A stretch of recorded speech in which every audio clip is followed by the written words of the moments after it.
G'day folks, Chris McLean, Peak Performance and Transformation Coach, back again with another episode of the Peak Performance and Predictable Growth Show, the peak performance show for creative agency founders, owners and leaders, where we explore the agency journey from the unique perspective of those at the coalface of the industry.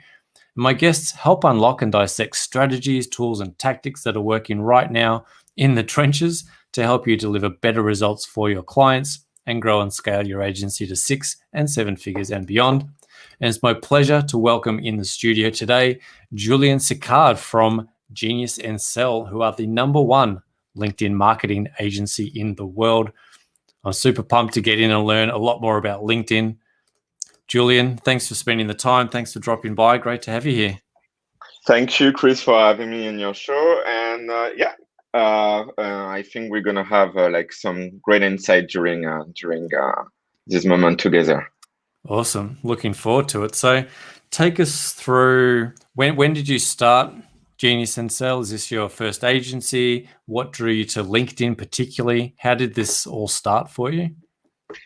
Yeah, it's an interesting question. Actually, when I began to use LinkedIn, I was applying for one of the best school in France, and at the time, I was an exchange student in Rio de Janeiro, Brazil. Wow. And in the middle of the favela with a chicken, and I was strategizing and taking an advance, and literally, I was beginning to use LinkedIn just to filter actually the former applicant, the former student of the master degree, to really know, okay, what was the process, what kind of question were asking to be accepted in that master degree, because it was highly competitive. Only 20 people were selected out of more than 1,000 applicants. So I used LinkedIn like that first, and it was back in 2013. Quite a while, and it was not the platform that it was, but still the LinkedIn from the early beginning has this kind of advantage that, okay, indeed you can filter high profile. And because of LinkedIn, I get this master degree, and after I graduate, I was supposed to actually become someone that will work actually in the high administration in France, mainly in the embassies. That's what I did for a while. But unfortunately, taking a step back, I was like, politics, you cannot really make a huge difference. So then I decided to actually go into entrepreneurship. And at the time, I still had a student loan of more than 30,000 US dollars. And in 3 months only, I was developing some websites through WordPress, and in 3 months only, I found enough clients to literally pay off my debt. It was a great time, people used to pay a huge amount for websites. And after that, I met with the former CEO of Hyundai in France that actually became my mentor. And my first business was actually my true business, because I was more developing website as a freelancer, kind of stuff. But actually a education consulting agency where I was helping the Korean student and Chinese students. I wanted to apply for the best business school in France, because we have very great business school here in Europe, and it literally guided me. And naturally, I was like, wow, with all the success that I had, why not to duplicate through LinkedIn? Why not to duplicate that for other people? So literally, the agency get positioned on that 6 years ago. Wow. So it really started with you just using the platform for yourself, for your own purposes, and then you realized that this was actually really valuable for other people. Wow. So take us into, I guess, that next phase. How did you then start tapping into LinkedIn for business purposes? How do you help? Who do you help now? How do you sort of give people that exposure through LinkedIn? Again, it depends, but it's very huge. It goes from the startup to the intermediate company to Fortune 500. It's true the last couple of 2 years, and especially last year, I was actually impressed that I was able to actually close Fortune 500 just because of LinkedIn. And it's true that gave another scale for the agency, and the mission are quite different. So giving an example, one of the Fortune 500, they develop this new kind of new screen, waterproof screen for the next generation of smartphone. And one of the specific mission was literally to take over 2 accounts of sales director, target all the VP, at Samsung, Xiaomi, and Apple, and generate actually a true physical meeting for actually the sales director. Again, we are not in the same strategy because we are talking about a long-term negotiation. But where we position ourselves, we don't close the deal for the people. We actually make the lead warm enough. So again, for Fortune 500, it's going to be very different in terms of approach, in terms of strategy. For someone like you, and especially in coaching, what we found out, it's combined actually LinkedIn with a webinar. It works very well. We also provide this new kind of services of automated webinar, because we found that with my business partners that unfortunately, even if people try to do webinars, they don't know really how to sell their services. The webinar is a very specific format, specifically about automated webinar, and it did for a coach, and for this kind of services, this kind of value proposition, you need actually to educate people about the value, because sometimes, indeed, I would say the most common issue of people is to actually simplify the value proposition. They are not able to actually summarize this kind of value proposition. But again, indeed, LinkedIn is the first entrance to a certain way. And after, okay, you need to go, for example, to a Zoom call, or what works well here in China, you can find the WeChat of people, and you can have very directly like a call. So it's not staying in the platform, but taking advantage of the information you can find on the profile of people, depending on the culture, etc. And then after, as soon as you can, having a call. And again, it depends again of your industry, but you need to warm that leads in a different way. So webinar, so far so good. It's true that for us, it gives a lot of result, even for our clients, specifically for startup or people in consulting, that really works well. But for Fortune 500, like, the strategy is going to be totally different. The approach is going to be totally different. And for us, the main challenge is indeed we don't engage with everyone. You have to apply actually for our agency, because but anyway, we have too much requests. And what we look first is, of course, if you know your targets. The majority of people, unfortunately, don't really know who they target. They play at business, And second, of course, you need to have the budget. But so far, so good. 95% of our clients, they have a return on investment within 3 months. Yeah. Yeah. Wow. Yeah, I find LinkedIn a really interesting place for marketing. I had quite a bit of success with the direct outreach. I think that's where we connected. In terms of that strategy, do you look both at kind of that messaging sequence follow-up strategy, as well as kind of a posting and content strategy? Is it a balance of both things, or is it more just getting straight into that DM, getting warming the lead up and getting them off the platform as quickly as possible?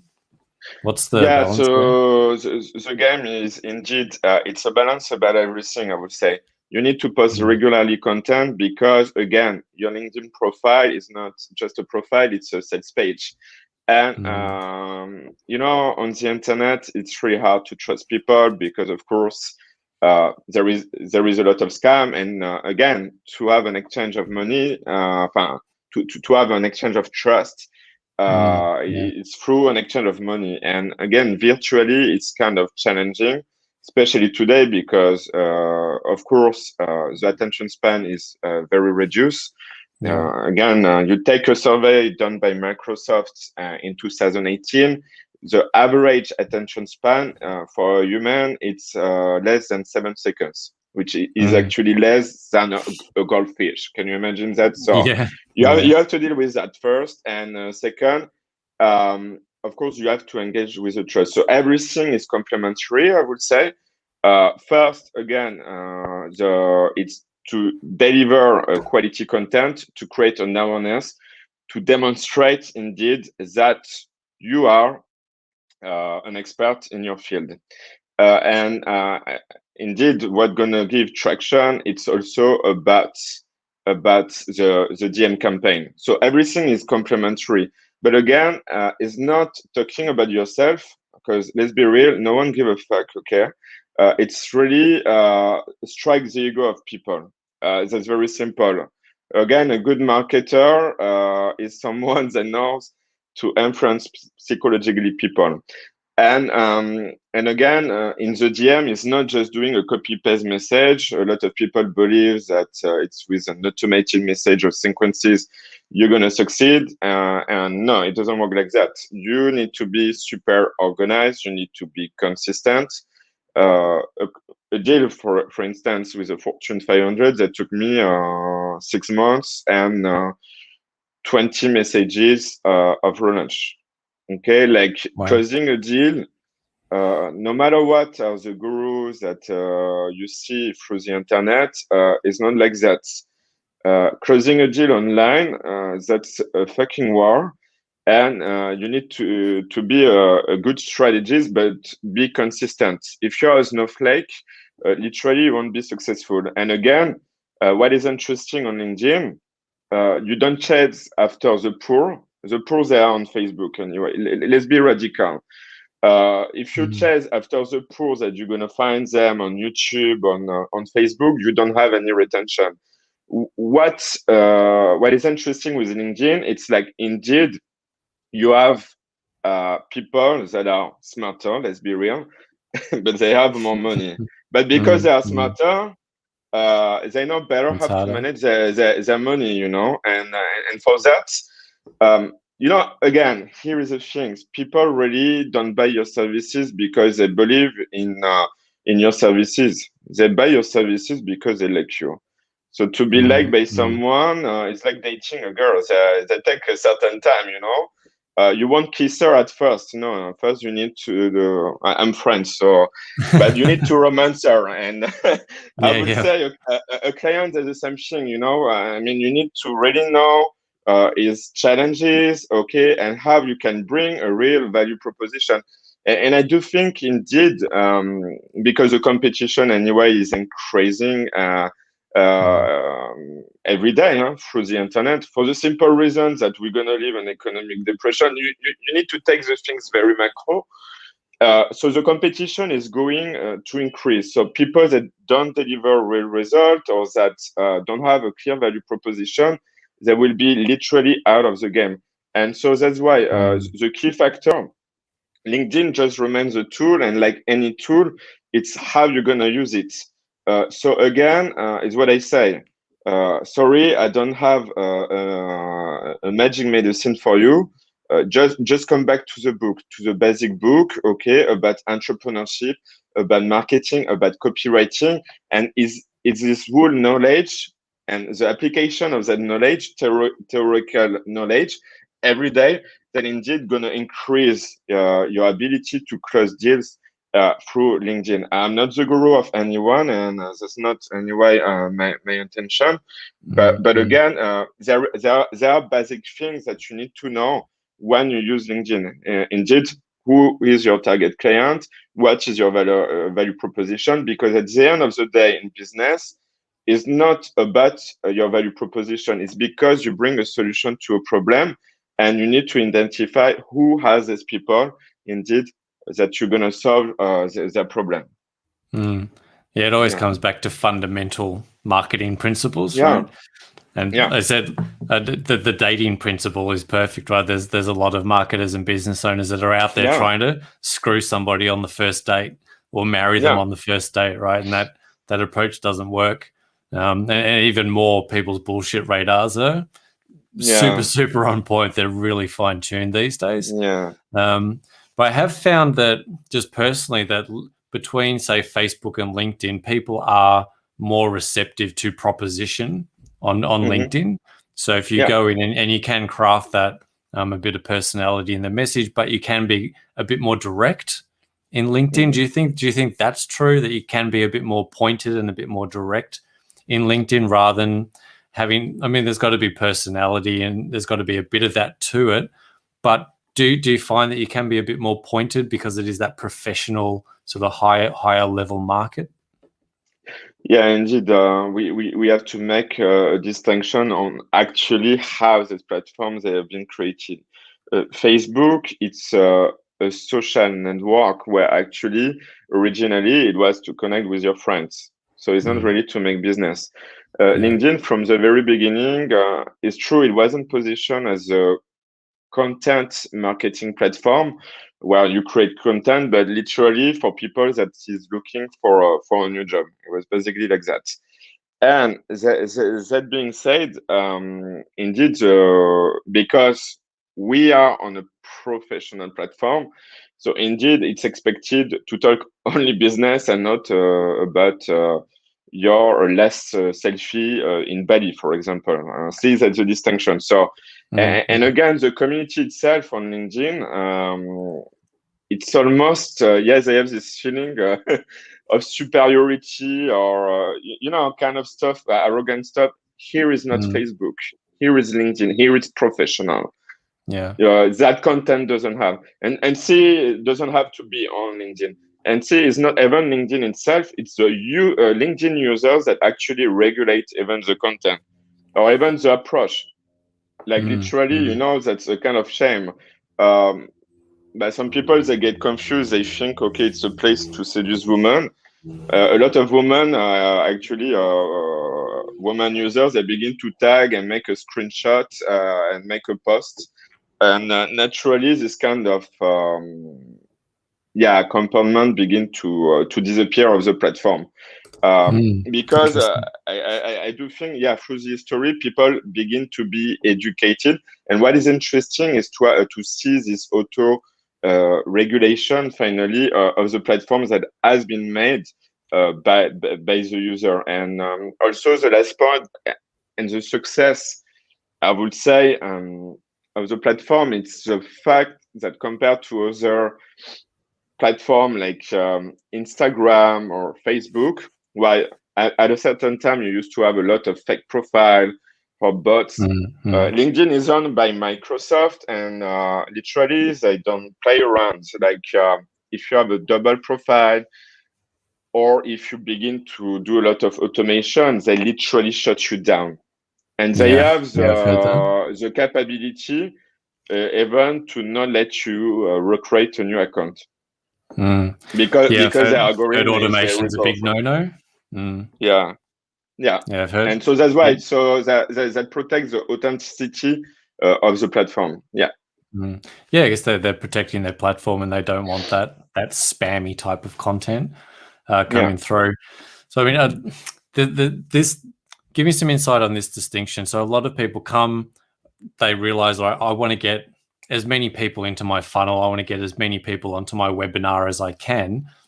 What's the ideal approach? Is it I'm going to hit a target 100 people a day. I'm going to connect request a whole bunch of people, and then I'm going to go through some sort of a messaging sequence?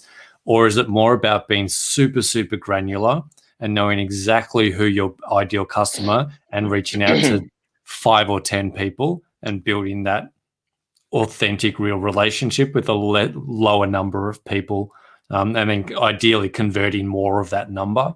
Is it a high number game or a low number game from your perspective? Again, it's mathematical. The more indeed you're gonna target people, and the more the probability is going to increase indeed to close a deal. Well, that's pretty much it. It's the same thing like when someone is applying for a job. If you only apply to 5 jobs, it's going to be difficult for you. Again, it's a matter of organization. If you're super well organized and if you delegate to people to literally manage your account, it's easier indeed to, humanly speaking, follow up with 60 people a day, let's say. because you literally have people under your command that is going to do the job for you. So the probability indeed increase. But again, I will say in average, that depends because, of course, you have this ratio of people that are on LinkedIn but are not necessarily active. But just to give an example, it's a rule of 50, 50, 25. So, for example, if I am on a kind of funnel strategy, first I target 60 people a day, 30 people gonna accept me, okay? So meaning 50% acceptance rate. From the 30 people, 15 is going to answer me, 50% again. And then from these 15 people, you're going to have 7 people that is going to register, let's say, to my webinar. And from the 7 people, let's say you're going to have an average of 25, 30% people that at the end of the webinar is going to actually book a call with me. And in total, from all the book call, I'm going to have 5% of people that actually going to become my client. So indeed, from the very beginning, if you don't actually target a lot, that's going to be difficult. But again, I will say that depends on your market. If you're a Fortune 500, the decision maker, specifically on a budget that we talk about million of US dollars, at least 50 million for a contract, they are not so much. So of course, for Fortune 500, the target will be reduced, and we will really try to investigate more about these people, about their interest, to indeed create a kind of connection. The thing that can work, oh, I see we have done the same school, or we have this person in common, or okay, I live also in your city 4 years ago. To create again this human relationship. Again, it really depends on your market. For you, Chris, if you're a coach, I don't know what is your target market, but again, if we're talking about someone that will spend, let's say, $2,000 for 60 days coaching program, I would say, you can do massive invitation, because again, it's the kind of average guys that will be available to offer your program, and again, it's like McDonald's. You depend really on the money, on the number of people you're gonna coach. So I will say, the more you're gonna have, the better it is. But for a very specific niche, like for example, if you create a waterproof screen, you don't have that many players. You have 12 brands, and that's it. So you better be good at create the relationship with a few VPs that you have as a target. So that's pretty much it. But I would say, in average, for the people who are users of the platform, go for massive targeting. And if you don't have that capability to really follow up, reduce the number. Okay. Again, at the time that I didn't have a team and I was still in debt, I was doing the whole process on my own. It's a matter of organization. The post, the same thing. You don't have time to delegate to someone, or you are poor, just do it yourself. You go on the Sunday in your favorite coffee and you create your 60 posts. I swear in 4 hours you can make it. 60 posts, you just have to copy paste. You put that in a Google Sheet or on Excel files, and you just have to copy paste. It's a matter of organization. People who are organized, they are successful. I like that approach. And you're still looking at building a relationship. You're probably going to have to send a few messages to somebody. Do you recommend having some kind of a script and a process for that? This is my first message. Then if they say yes, I'm going to go to here. If they say no, I'm going to go here. Is it important to have that process mapped out, but then be flexible within those messaging based on that person and what happens, rather than just sending the same exact 5-step message to every single person? Readapt indeed the message depending on the scenario you can actually again see. And again, the approach don't need to be general. You need to be smart. See, here is the thing, Chris. There's something I don't understand with podcast hosts. Let's just be let's just me be radical on that. But for example, my approach, if I were you, I would charge people. For me, that doesn't make any sense. You make just a show. You need to, actually for you that podcast is actually your lead magnet. So for me, my approach will be something such as you have been selected as a top 50 entrepreneur of the year 2021 in Australia. And then the way I would pitch them, I will send them actually to You Can Book Me, because you strike the ego of people. Okay, what we sell actually it's something that strikes the ego of people. Yeah, everyone wants to be seen as someone better. And after, the way you pitch them, okay, Robert, that's fantastic what you do. Yeah, we really appreciate. By the way, our audience is accumulated is 100,000 people. The investment to coverage everything, design, blah, blah, blah, that's going to be $500. Here is the thing, that's just an idea for you, Chris. But if you don't make money out of this, for me, they're just useless. That's it. Yeah, of course. It's got to be monetized. You need to talk business, even for your show, really. And for the other people, again, I would say your second lead generation strategy will be an automated webinar for the average people on LinkedIn. So I would say like you have two targets, peak performance, okay, blah, blah, blah. I will target the CEO, these kind of people, because they have money to actually invest. And they know that live streaming, this is a new thing. Before it was a magazine. They know, okay, being on a podcast, that's the thing. And you have all the argument for actually sell them a package at least $500 by telling them, okay, here is the things you can actually, you're going to have a better audience, you're going to have backlink, you're going to have more visibility. My audience is highly qualified. It's a lot of entrepreneurs, and they're going to reach out to you. So see, you can have a strong value proposition.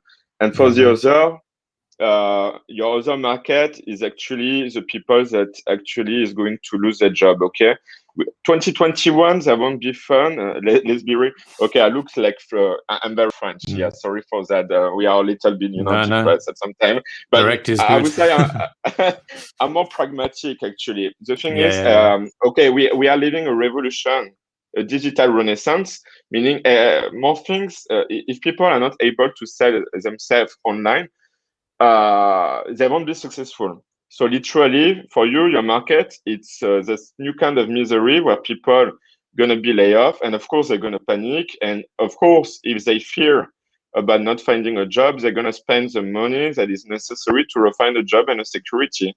That's where actually they're gonna need someone like you, a peak performance coach, or I don't know what is your title. Well, actually, your value proposition is I help people that have been laid off in 2021 to find a job in 3 months only. So this can be your value proposition. Target client, people that have been laid off in 2021. That's your target. Then the promised result is actually to find a job, and then the expected result that you promise, it's through a coaching program in 3 months. And see, that's where actually you can have a second segmentation. No, like it's very, very distinct. You've got an exact value proposition. People know what they're signing up for, and it's helping people with real problems, which is really what it comes down to. And diversify.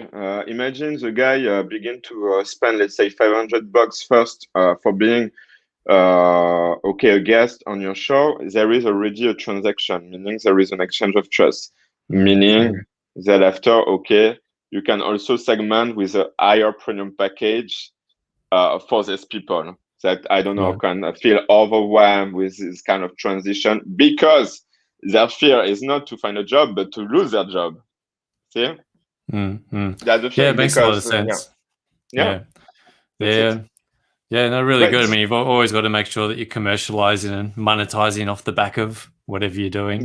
Really important stuff. Great points. Thank you so much for your time. I know you're very clearly welcome. very, very busy, but yeah, thank you for dropping by. If people want to reach out, find out more about LinkedIn, find out more about yourself, where's the best place for them to come and connect with you and learn all about that stuff? Yeah.